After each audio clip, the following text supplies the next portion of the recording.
اعوذ باللہ من الشیطان الرجیم بسم اللہ الرحمن الرحیم۔ غزوہ احد میں حضرت محمد صلی اللہ علیہ وآلہ وسلم زخمی۔ مشرکوں کے پرچم بردار جب ایک ایک کر کے ختم ہو گئے اور کوئی پرچم اٹھانے والا نہ رہا تو ان میں بد دلی پھیل گئی۔ وہ پسپا ہونے لگے، پیٹ پھیر کر بھاگنے لگے اور ایسے میں وہ بدحواس ہو گئے، اور مسلمانوں نے جب دشمن کو بھاگتے دیکھا تو انہوں نے ان کا پیچھا کرنا شروع کر دیا۔ لیکن اب اس موقع کے اوپر ایک عجیب واقعہ رونما ہوا۔ حضرت محمد صلی اللہ علیہ وآلہ وسلم نے پہاڑ کے درے پر 50 تیر انداز مقرر فرمائے تھے اور انہیں واضح طور پر ہدایت فرمائی تھی کہ تم لوگوں نے ادھر سے ہلنا نہیں، چاہے ہمارے ساتھ کچھ بھی ہو جائے۔ اور جب کافروں کو بھاگتے ہوئے ان مسلمانوں نے دیکھا جو درے کے اوپر تھے تو وہ اپنی جگہ چھوڑنے لگے، اور یہ دیکھ کر حضرت عبداللہ بن جبیر رضی اللہ عنہ بولے، کہاں جا رہے ہو؟ ہمیں یہاں سے ہٹنا نہیں چاہیے۔ اللہ کے رسول نے ہمیں ہدایت فرمائی تھی کہ اپنی جگہ پر جمے رہیں اور یہاں سے نہ ہٹیں۔ اس پر ان کے ساتھی بولے، اب مشرکوں کو شکست ہو گئی ہے، اب ہم یہاں ٹھہر کر کیا کریں گے؟ حضرت عبداللہ بن جبیر رضی اللہ عنہ روکتے رہ گئے، لیکن وہ نہ مانے اور میدان میں چلے گئے۔ حضرت عبداللہ بن جبیر رضی اللہ عنہ اور چند ساتھی وہیں رکے رہے۔ ان کی تعداد 10 سے بھی کم تھی، اور انہوں نے نیچے کا رخ کرنے والوں سے کہا، ہم رسول اللہ صلی اللہ علیہ وآلہ وسلم کے حکم کی خلاف ورزی ہرگز نہیں کریں گے۔ خالد بن ولید کی نظر جب اس درے کے اوپر پڑی ہے، اور وہ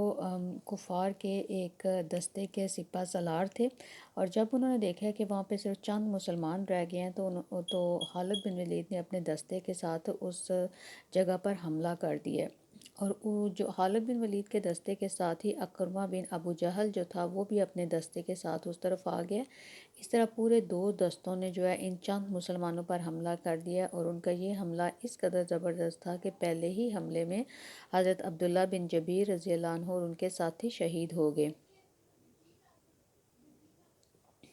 اب ان دونوں دستوں نے اس درے کی طرف سے مسلمانوں کی پشت پر اچانک بہت زور کا حملہ کیا، اور مسلمان جنہوں نے اپنی تلواریں اس وقت نیام میں ڈال رکھی تھیں، اس تابڑ توڑ حملے نے انہیں بدحواس کر دیا، اور کفار جو تھے وہ اس وقت یا حبل یا عزا کے نعرے لگا رہے تھے، یعنی وہ اپنے بتوں کو جو ہے وہ پکار رہے تھے۔ اب جو ان کا پرچم اس وقت زمین کے اوپر پڑا ہوا تھا، ان کی ایک مشرک عورت جو تھی بنت علقمہ، اس نے اس کو اٹھا لیا اور بلند کر دیا۔ اب جو مشرک بھاگ رہے تھے وہ اپنے پرچم کو بلند ہوتا دیکھ کر پلٹ آئے، اور وہ جان گئے کہ جنگ کا پانسا پلٹ چکا ہے، اور وہ سب دوڑ کر اپنے پرچم کے گرد جمع ہونے لگے اور بدحواس مسلمانوں پر حملہ کرنے لگے۔ اور ایسے میں ایک مشرک ابن کمیہ نے پکار کر کہا، محمد صلی اللہ علیہ وآلہ وسلم قتل کر دیے گئے ہیں، معاذ اللہ۔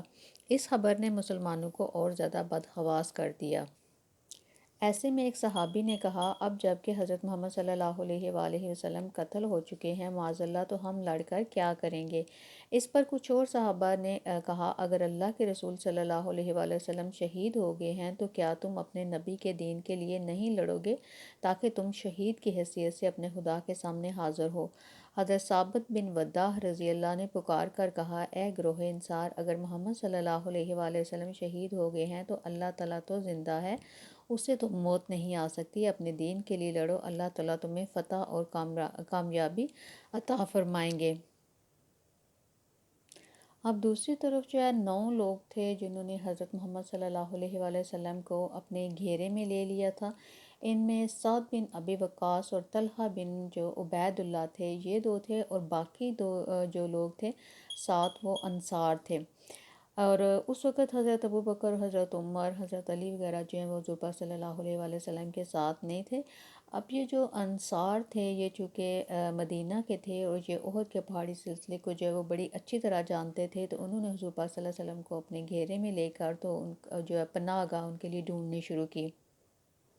اب جب انصار کا جو گروہ ہے اور ساتھ میں جو حضرت سعد بن ابی وقاص اور طلحہ بن عبید اللہ جب حضور پاک صلی اللہ علیہ وآلہ وسلم کے لیے پہاڑوں میں کوئی پناہ ڈھونڈ رہے تھے، تو اس وقت جو ہے حضور پاک صلی اللہ علیہ وسلم پر تیروں کی بچھاڑ ہو رہی تھی، اور اس موقع پر اللہ تعالیٰ نے آپ صلی اللہ علیہ وآلہ وسلم کی حفاظت فرمائی، اور صحابہ کی ایک جماعت جو تھی وہ آپ کے گرد جمع رہی، اور انہوں نے حضور پاک صلی اللہ علیہ وآلہ وسلم کی جو ہے بڑی تندہی سے انہوں نے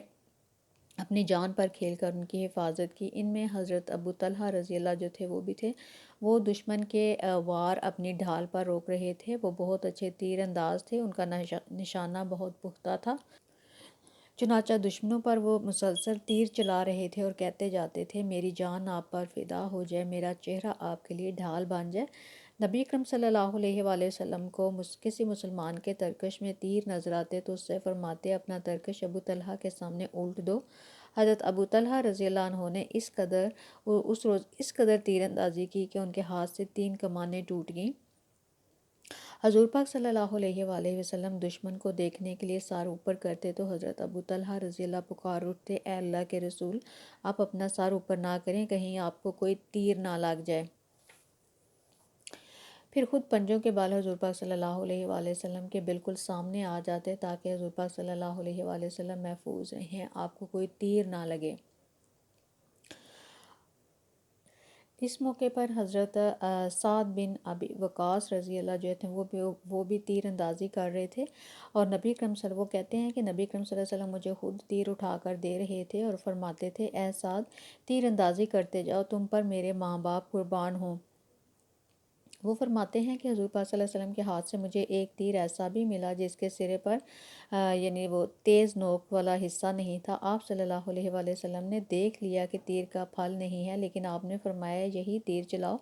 اس پر حضرت سعد رضی اللہ عنہ نے دعا کرتے ہوئے کہا اے اللہ یہ تیرا تیر ہے، تو اس کو دشمن کے سینے میں پیوست کر دے۔ ساتھ ہی حضرت محمد صلی اللہ علیہ وآلہ وسلم فرما رہے تھے اے اللہ سعد کی دعا قبول فرما، اے اللہ اس کی تیر اندازی کو درست فرما۔ اور حضرت علی رضی اللہ عنہ فرماتے ہیں کہ میں نے نبی اکرم صلی اللہ علیہ وآلہ وسلم سے یہ جملہ حضرت سعد کے سوا کسی اور کے لیے کہتے ہوئے نہیں سنا کہ میرے ماں باپ تم پر قربان ہوں۔ حضرت سعد رضی اللہ حضور پاک صلی اللہ علیہ وآلہ وسلم کے ماموں لگتے تھے، اس لیے ان کے بارے میں حضور پاک صلی اللہ علیہ وسلم یہ بھی فرمایا کرتے تھے یہ سعد میرے ماموں ہیں، کوئی مجھے ایسا ماموں تو دکھائے۔ اب اس موقع پر جو ہے وہ عتبہ بن ابی وقاص جو سعد بن ابی وقاص کا بھائی تھا، اس نے حضور پاک صلی اللہ علیہ وآلہ وسلم کے اوپر پتھر پھینکا جس سے آپ کا چہرہ مبارک جو ہے وہ زخمی ہوا تھا، اور عتبہ نے ایک تیر بھی پھینکا تھا جو آپ کی گال کے اوپر لگا تھا اور جس سے آپ کا جو دانت مبارک ہے وہ شہید ہو گیا تھا۔ یعنی کہ حضور پاک صلی اللہ علیہ وآلہ وسلم کے چہرے مبارک کے اوپر کچھ زخم بھی لگے تھے، اور ایک زخم جو تھا عبداللہ ابن شہاب یا عبداللہ ابن کیمہ ان دونوں میں سے ایک نے جو ہے وہ اپنی تلوار نکالی تھی، اور اس سے پہلے کہ اس کی تلوار جو آپ کو لگتی جو حضرت طلحہ انہوں نے تلوار کو روک لیا تھا، لیکن وہ جو تلوار تھی آپ کے آرمر کے اوپر لگی تھی۔ حضور پاک صلی اللہ علیہ وآلہ وسلم کے چہرہ مبارک کے اوپر جو اس نے تلوار نکالی تھی، آلدو اس نے حملہ نہیں کیا تھا، لیکن کیونکہ جو حضرت طلحہ بن عبید اللہ انہوں نے اس کو روک لیا تھا، لیکن اس سے یہ کہ آپ کے جو آپ نے آرمر پہنی ہوئی تھی اس کی 2 کڑیاں جو تھیں آپ کے رخسار مبارک میں گھڑ گئی تھی، اور پھر آپ کے خون نکلنا شروع ہو گیا تھا، چہرہ مبارک زخمی ہو گیا تھا، اور آپ صلی اللہ علیہ وآلہ وسلم جو اس وقت خون کو صاف کر رہے تھے اور کہتے جاتے تھے کہ وہ قوم کیسے فلاح پائے گی جس نے اپنی نبی کے چہرے کو خون آلود کیا، کہ وہ انہیں ان کے اس لیے انہوں نے خون آلود کیا کہ ان کا نبی جو ہے وہ انہیں ان کے پروردگار کی طرف بلاتا ہے۔ اور حضرت محمد صلی اللہ علیہ وآلہ وسلم کے جو چہرے مبارک میں جو ان کی کڑیاں گھس گئی تھیں ان کے آرمر کی، حضرت ابو عبیدہ بن جراح رضی اللہ عنہ نے اپنے دانتوں سے ان کڑیوں کو کھینچ کر نکالا، اور اس کوشش کے دوران جو ہے ان کا اپنا جو ہے سامنے کا جو دانت تھا وہ ٹوٹ گیا، بہرحال کڑی نکل گئی، پھر انہوں نے دوسری کڑی کو دانتوں سے پکڑ کر کھینچا تو دانت ٹوٹ گیا، تاہم کڑی بھی نکل گئی۔ اور صحیح بخاری میں ہے کہ سعد بن عبداللہ کہتے ہیں کہ میں نے حضرت محمد صلی اللہ علیہ وآلہ وسلم کو احد کے میدان میں دیکھا کہ آپ کے آگے آگے 2 لوگ تھے جنہوں نے سفید کپڑے پہنے ہوئے تھے، اور میں نے ان کو احد سے پہلے بھی کبھی نہیں دیکھا اور نہ ہی میں نے ان کو احد کے بعد کبھی دیکھا، یعنی کہ اللہ تعالیٰ نے فرشتوں کے ذریعے حضور پاک صلی اللہ علیہ وآلہ وسلم کی حفاظت فرمائی۔ اب جب جو 9 لوگ اس وقت 9 صحابہ حضور پاک صلی اللہ علیہ وسلم کو لے کے جو پناہ ڈھونڈ رہے تھے، ان میں جو 7 انصار تھے وہ شہید ہو گئے تھے، اور جب طلحہ تھے وہ ہر بار باہر جانے کے لیے کہتے تھے کہ اگلی باری جو بھی میں جاؤں گا، ان کے ساتھ جا کے لڑائی کروں گا، تو حضور پاک صلی اللہ علیہ وآلہ وسلم نے طلحہ کو جو ہے وہ اپنے ساتھ رکھا ہے کہ ان کو آپ نے باہر نہیں جانے دیا۔ کعب بن مالک جو ہے انہوں نے سب سے پہلے حضرت محمد صلی اللہ علیہ وآلہ وسلم کو پہچانا، تو انہوں نے اونچی آواز میں کہا کہ اے مسلمانوں، حضرت محمد صلی اللہ علیہ وآلہ وسلم زندہ ہیں، اور انہوں نے اپنی آرمر اتار کے تو حضور پاک صلی اللہ علیہ وسلم کو دے دی تاکہ لوگ آپ کو پہچان نہ سکیں۔ اب آپ کے ساتھ جو ہے وہ سب لوگ، یعنی کہ حضرت ابو بکر، حضرت عمر، حضرت علی، حضرت زبیر اور حضرت حارث جو ہیں وہ سب آپ کے ساتھ آگے۔ ابھی جو غزوہ احد کے کچھ واقعات جو ہیں وہ میں انشاءاللہ آپ کو اگلی دفعہ بتاؤں گی۔ اس وقت تک کے لیے السلام علیکم ورحمۃ اللہ وبرکاتہ۔